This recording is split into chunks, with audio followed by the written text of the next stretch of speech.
Mesdames, Messieurs, je suis très heureux d'avoir pu m'entretenir aujourd'hui avec le président de la République tunisienne et je le remercie de sa visite à Paris, à la fois pour le sommet de demain et pour cet échange de travail et amical que nous venons d'avoir ensemble. Nous avons saisi l'occasion de ce déjeuner pour passer en revue les sujets bilatéraux et régionaux d'intérêt majeur. Je crois pouvoir dire que sur le sujet libyen, nous avons une convergence de vues forte, une volonté d'arriver à une stabilité politique préservant l'intégrité du territoire libyen et la restauration d'équilibre et d'un État fort, et que sur ce sujet, notre volonté est que le travail du représentant spécial du secrétaire général des Nations Unies puisse justement avoir des résultats favorables le plus rapidement possible et déboucher sur une solution crédible. En tout cas, nous y mettrons l'un et l'autre nos efforts. Nous avons également évoqué les actualités plus récentes qui sont liées à la région, et là aussi, j'ai pu réitérer les positions prises ces derniers jours publiquement suite aux déclarations américaines. Nous avons également un agenda bilatéral extrêmement important sur lequel nous sommes revenus. Et celui-ci s'inscrit à mes yeux dans le cadre du choix qui a été fait par la Tunisie depuis 2011. La Tunisie, elle a fait le choix de l'état de droit et de la démocratie. Et c'est un choix exemplaire. Et ce choix, il oblige évidemment chaque jour ses dirigeants, et au premier chef, le président Essebsi, mais il nous oblige aussi, en tant que partenaires et amis de la Tunisie. Nous ne pouvons être qu'admiratifs face au modèle de transition démocratique qui a été retenu et aux réformes qui sont encore en cours, comme celles qui ont été annoncées l'été dernier par le président Essebsi en matière de réforme de l'héritage. Et je veux ici saluer le courage, la ténacité du peuple tunisien. La société civile tunisienne s'est distinguée par sa maturité, sa détermination, et les responsables politiques du pays par leur esprit de responsabilité. Et le président Essebsi a joué un rôle majeur dans cette transition, avec un engagement en faveur de la démocratie, de la modernisation de la société et de la stabilité du pays, dans un contexte de lutte contre le terrorisme et d'instabilité régionale que je viens rapidement d'évoquer. C'est pour toutes ces raisons qu'à mes yeux, la relation que nous avons avec la Tunisie est prioritaire.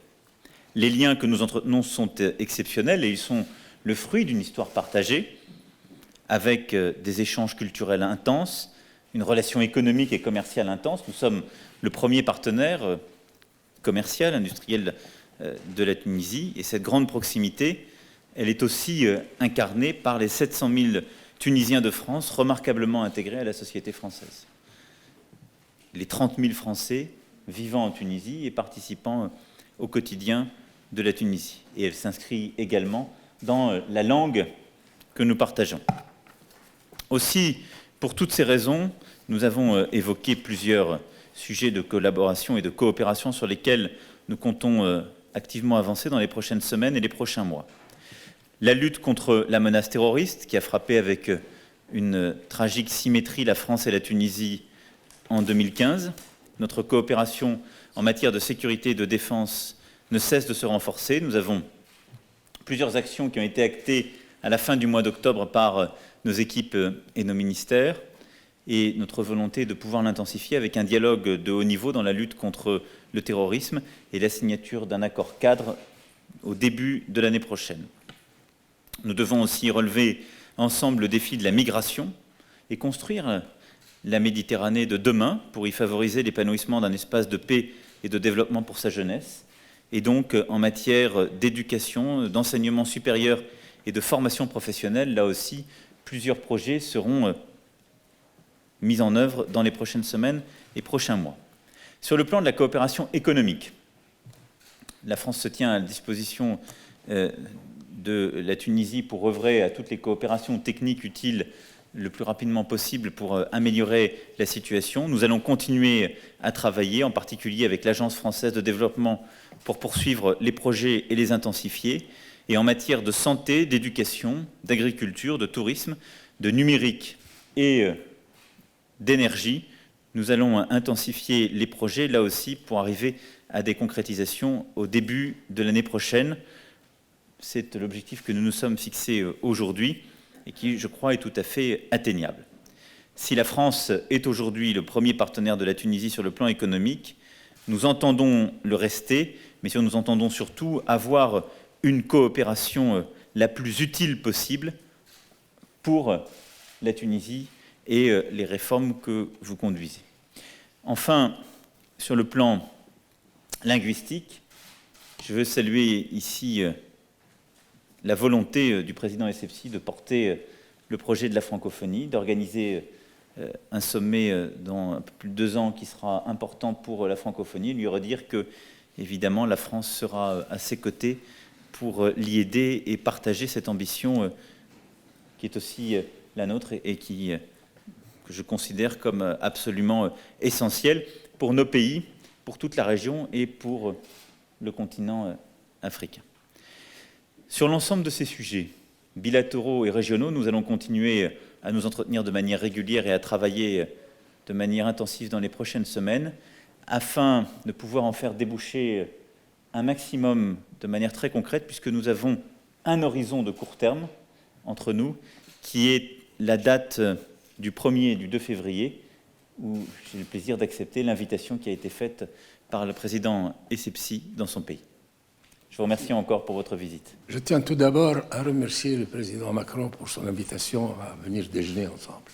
C'est un déjeuner agréable et j'espère que nous aurons l'occasion de déjeuner ensemble, soit à Tunis, soit ailleurs. Et j'ai saisi cette occasion privilégiée qui nous offre de discuter de plusieurs problèmes. Des problèmes de politique intérieure française, tunisienne, et de politique internationale. Mais je voudrais aussi réitérer, je l'ai fait, l'invitation de la Tunisie que le président Macron viendra effectuer en visite d'État. Donc, nous avons convenu que le président viendra à Tunis le 1er et le 2 février pour effectuer cette visite.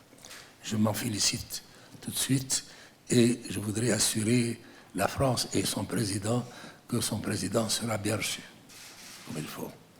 Nous avons donc nous avons échangé les vues sur plusieurs problèmes et je crois que votre intervention a résumé parfaitement l'ensemble des questions que nous avons évoquées et la convergence de nos vues là-dessus. Je pense qu'il y a une question que nous devons encore évoquer, c'est celle de Jérusalem et celle que nous appelons Al-Quds. L'initiative qui a été prise par le président Trump, qui est notre ami aussi, a été une initiative en dehors de la légalité internationale. Al-Quds, ou Jérusalem selon les uns et les autres, a un statut particulier. Un statut qui remonte en 1947, dans la résolution 181 du 29 novembre 1947, qui est heureusement approuvée et par les États-Unis d'Amérique et par l'Union soviétique. Et puis, il y a eu toutes les résolutions du Conseil de sécurité, les résolutions pertinentes qui confirment le statut de Jérusalem et d'Al-Quds comme un statut particulier. Le nouveau dans cette déclaration, qui n'engage que celui qui l'a prononcé, mais le nouveau, c'est que actuellement s'est révélée la véritable situation de cette capitale, des uns ou des autres, on verra, c'est que le problème de Al-Quds ne regarde pas uniquement les Israéliens et les Palestiniens. C'est un problème maintenant qui est assumé par l'ensemble des peuples musulmans et l'ensemble des peuples arabes. C'est pour cela que toute initiative de paix qui jusque-là a été pilotée par nos amis des États-Unis semble avoir fait son temps. Donc, il faut réfléchir à d'autres solutions, que ce soit les États-Unis y compris, ou que ce soit dans le monde. Il faut y réfléchir rapidement parce que la situation risque de se détériorer et que la violence va prendre le pas sur la raison.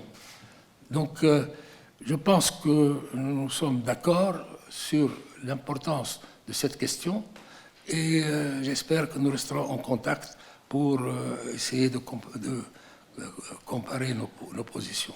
La France, par la bouche de son président, a pris des positions que nous respectons et que nous saluons parce qu'elles vont dans le bon sens. De toute façon, nous restons vigilants et la Tunisie qui réitère son amitié pour le peuple américain continuera aussi à avoir des contacts francs et objectifs pour faire avancer cette question qui n'a que trop duré. Sur le reste des questions, je crois que, Monsieur le Président, vous avez résumé parfaitement nos échanges de vues et en tout cas, nous allons continuer ce dialogue à Tunis lorsque vous nous ferez l'honneur de venir effectuer cette visite d'État que nous attendons. Merci, Président. Merci. فضل شروط de la télévision tunisienne nationale. Télévision Nationale tunisienne. Ah bon, D'accord. avec plaisir. Et poser la question au Président. D'accord, Monsieur Macron et puis vous, Monsieur le Président. Les négociations concernant surtout la conversion des dettes tunisiennes sont en cours concernant la troisième phase. Est-ce qu'il y aura un nouveau accord qui permettra peut-être de créer de nouveaux projets, surtout dans les régions de l'intérieur de la Tunisie? Si oui, quelle sera la somme? Et je m'excuse pour notre président, la question sera en arabe. هناك أكثر تنسيق مع فرنسا، هل سيكون هناك دعم أكثر للاقتصاد التونسي الذي يمر بصعوبة؟ وهل ستدعم فرنسا ملف تونس فيما يخص التصنيف الأخير الضريبي؟ شكرا. En matière de conversion de dette, comme vous le savez, nous sommes déjà parvenus à des accords utiles qui ont permis de faire avancer des projets structurants et attendus en matière de santé et donc de construction d'hôpitaux, ce dont je me félicite. Nous sommes tout à fait ouverts à poursuivre ce dialogue et donc je crois que l'un et l'autre, nous pouvons raisonnablement être confiants sur les discussions qui avancent et qui permettraient, dans le champ de l'éducation et de l'enseignement supérieur, d'avancer sur la base de mécanismes comparables vers des projets. Notre coopération économique ne doit pas se réduire à ces mécanismes de conversion de dette, mais également à l'aide bilatérale apportée par l'Agence française de développement, qui est aussi structurante sur de nombreux secteurs, à la coopération renforcée de nos entreprises, PME, entreprises de taille intermédiaire et grands groupes, et par les initiatives que nous pouvons prendre aussi sur le plan gouvernemental. C'est l'ensemble de ces instruments que nous allons déployer pour pouvoir procéder à une relance et une réintensification de la relation économique début février prochain autour des 6 priorités sectorielles que j'évoquais tout à l'heure: santé, éducation, agriculture, tourisme, numérique et énergie. أولاً لازم تعرفوا اللي الدولة الفرنسية هي حريصنا الأول في التبادلات، ولكن هي الداينة بتاعنا الأولى، يعني أكبر دين هو بيننا وبين فرنسا، ولهذا احنا تناولنا الموضوع هذا بتاع الدين، وسبق وأن الدولة الفرنسية يعني مشيت في هالطريقة بتاع تحويل الدين إلى قرض تقريبا، لكن قرض يعني ما عادش باش نجاو نخلصوه، يعني باش نعملوه في مشاريع مضبوطة. في وقت الرئيس السابق يعني فرانسوا هولاند يعني اتفقوا على تحويل الدين إلى عمل خاص في 60 مليون دينار، 60 مليون أورو، وهذا الدين توا خصصناه احنا لبناء يعني مستشفى في قفصة، وإن شاء الله يبدأ هذا في الأيام القادمة. لكن بالطبع نحن طلبنا من حليفنا الأول وصديقنا يعني وعلاقاتنا المميزة معه أن الطريقة هذه نواصلوا فيها.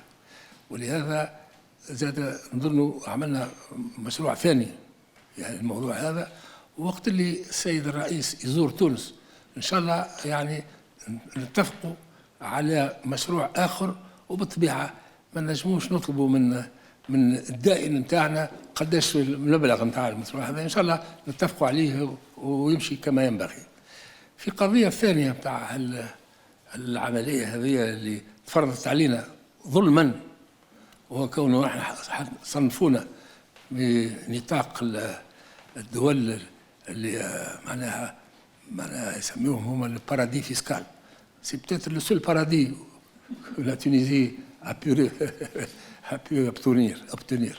هذه القضية ظلمة وهذه ما احنا استغربنا منها. وهل القول بأن تونس مسجلة في قائمة البلدان من هالنوع هذا يعني ضر حتى الصورة بتاع تونس في الخارج ومع الاستثمارات اللي نحن نترقبوا فيها. لكن إن شاء الله على كل حال هالظلم هذا يزول، وإن شاء الله أصدقائنا باش نتعاونوا في هالموضوع هذا ويزول من هون إن شاء الله الجانفي الجاي. لكن بالرغم من هذا المضرة حصلت والله غالب باي تونس، لأنها هي الاستثناء في العالم اللي هي فيه، يعني عاملة الديمقراطية وعاملة حقوق الإنسان وماشية في كذا، لكن هي المستهدفة. لكن احنا فاهمين شنو الاستهداف، وهذا ما يثنيناش باش نواصلوا الطريق نتاعنا إلى أن نرفعوا المظلمة هذه. Monsieur le Président, je voudrais revenir sur ce que vous disiez tout à l'heure sur l'accord cadre à propos du terrorisme. C'est effectivement une question très importante, d'autant plus que vous le savez certainement, il y a eu apparemment un nouvel attentat aujourd'hui à New York, à Manhattan. Je voudrais savoir si cette action cadre concernera également le retour des djihadistes de Syrie, s'il y a entre la Tunisie et la France des accords, des mesures qui seront prises ou qui ont déjà été prises à ce propos, ce qui amène évidemment à parler de la situation en Libye.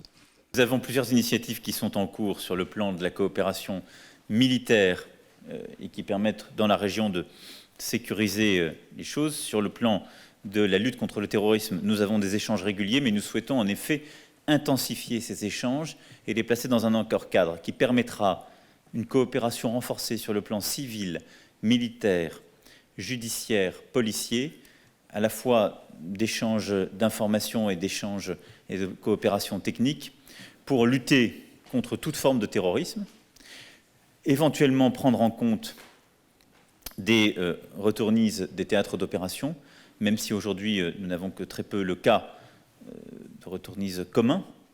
C'est un sujet pour nos deux pays, mais qui est géré par chacun de nos deux pays, plutôt de la zone irako-syrienne vers le pays, je dirais, en direct, mais surtout pour permettre aussi de prévenir toute forme de financement des activités terroristes en renforçant les coopérations de nos services en la matière. J'ai eu l'occasion de le dire à plusieurs reprises, et nous avons la semaine dernière procédé à un dialogue de haut niveau avec le Qatar qui a permis d'avancer aussi en ce sens. Nous devons intensifier les relations et les coopérations en la matière, parce que c'est utile pour nous et parce qu'il est bon de ne pas laisser aujourd'hui la Tunisie seule dans sa lutte contre le terrorisme. Et cet accord cadre sera pour nous extrêmement structurant dans la relation et la protection, la coopération que nous devons avoir ensemble. Mais parce qu'il permet aussi de répondre à une transformation d'ores et déjà en cours, mais quasi certaine à venir, des modes de financement des terroristes qui, quittant la zone irako-syrienne, vont perdre l'accès direct au pétrole et au gaz qui était leur source principale de financement et vont chercher à se financer de manière croissante par des trafics divers et variés et des opérations de versement internationaux qui vont mettre en œuvre des systèmes bancaires, des opérateurs, en tout cas chercher à mettre en œuvre des structures comme celle-ci qui sont dans nos pays. Donc nous devons intensifier notre relation pour prévenir l'organisation de ces réseaux. D'abord, je voudrais quand même réitérer l'affirmation qu'il n'y a aucun pays, qu'il soit dans le nord, dans le sud, en Amérique ou autre chose, qui soit à l'abri du terrorisme. Maintenant, un mouvement qui s'est implanté un peu partout. Et je voudrais aussi dire que contrairement à la réputation qu'on nous fait, les Tunisiens ne sont pas les plus nombreux à alimenter les organisations terroristes. J'ai bien vérifié les chiffres, nous sommes au 4e rang. Donc, je ne veux pas citer les noms de ceux qui sont devant nous, chacun se trouvera son compte. Donc, évidemment, aucun pays ne peut aussi tout seul faire face à ce phénomène. En tout cas, pas la Tunisie, qui est placée dans un endroit où elle est en première ligne. Nous avons toujours évoqué l'intérêt de nous tous pour essayer d'aider à l'émergence d'un gouvernement libyen qui représenterait l'ensemble du pays, mais la Tunisie, qui justement a une frontière de 450 km avec ce pays frère, dont nous connaissons bien, avec qui nous avons eu des échanges importants pour l'économie tunisienne, et qui maintenant, du fait de la situation nouvelle, s'est fermée et nous ne tirons plus aucun bénéfice, sauf que nous tirons de cela le terrorisme et la vente des armes qui, justement, obère notre sécurité. Donc, nous allons travailler dans ce domaine-là, mais nous souhaitons que tous les pays, et en réalité ils sont nombreux, qui sont menacés par ce terrorisme et qui le demeurent, s'entendent ensemble pour pouvoir avoir une stratégie commune pour faire face à ce fléau. La Tunisie fait appel à cela, mais en dehors de cela, nous restons vigilants et nous ferons le maximum pour défendre notre pays dans les meilleures conditions. Dernière question. Christophe Decroix d'RTL. Question qui s'adresse aux deux présidents. Récemment, la Tunisie a été placée par l'Union européenne sur la liste des paradis fiscaux. Est-ce que vous avez évoqué la question ensemble? Qu'est-ce que vous en êtes dit? Et comment réagit en particulier Monsieur le Président Essebsi? Merci. Sur ce sujet, je veux d'abord saluer les efforts de la Tunisie et les engagements pris pour résoudre les difficultés identifiées par le groupe du Code de conduite. Et je sais, le président Essebsi me l'a confirmé, que la Tunisie a à cœur de se mettre en conformité totale avec ces normes dont elle partage la philosophie. Et c'est ce que j'évoquais tout à l'heure en disant que nous sommes aussi prêts à aider, en termes de coopération bilatérale, administrative et technique, la Tunisie à cette fin. Afin de prendre en compte les situations particulières de partenaires comme la Tunisie, la France a proposé, lors de la réunion du Conseil ECOFIN du 5 décembre 2017, d'inscrire une clause de revue des engagements qui permet de revoir la liste à tout moment. Cette disposition pourrait ainsi permettre à la Tunisie, sous réserve de l'analyse du groupe du Code de conduite, de sortir de la liste sans attendre la révision annuelle. C'est notre souhait. Nous avons beaucoup échangé avant que cette liste ne soit publique. Nous souhaitons donc intensifier la collaboration. Il nous apparaît que dans les prochaines semaines, les décisions peuvent être prises qui permettraient de répondre aux préoccupations légitimes figurant dans le Code de conduite et qui ont conduit à cette décision. Et je souhaite que, à la lumière de ces décisions qui devraient être prises par la Tunisie, le dialogue avec l'Union européenne puisse se poursuivre et que nous puissions ainsi œuvrer pour une sortie la plus rapide possible de la Tunisie de cette liste. D'abord, c'est une décision injuste qui nous est faite et je ne sais pas à quel objectif. La Tunisie ne mérite pas de figurer sur une liste de paradis fiscal parce qu'effectivement, si nous sommes arrivés à être un paradis fiscal, c'est que nous avons réglé beaucoup d'autres problèmes. Or, nous sommes maintenant au début d'un processus pour nous en sortir d'une situation difficile. Donc, nous estimons que cette décision est injuste, bien au contraire qu'elle touche l'image de la Tunisie, que tout le monde estime qu'elle est une image favorable à un pays qui essaie de sortir de la situation où il s'est trouvé pendant des décennies pour rattraper les pays développés et les pays qui sont en avance sur nous, sur tous les domaines. Notre objectif principal en Tunisie, c'est de faire un État du XXIe siècle. Et pour cela, nous faisons le maximum pour que nous investissons dans notre jeunesse, qui va être les opérateurs réels du futur. Et malheureusement, sans que nous nous attendions à cela, pour des raisons de critères ou de mauvaises réponses ou de réponses tardives ou de je ne sais pas quoi, on nous classe comme cela en mauvaise compagnie en définitive. Donc nous ferons le maximum pour faire revenir les décideurs de cette question sur cette décision, et nous comptons aussi sur nos amis et en premier lieu sur la France pour nous aider à lever cette injustice. Très bien, je vous remercie beaucoup. Voilà. Merci à vous. Voilà, merci cher ami. Merci à toi. Merci, alors à bientôt.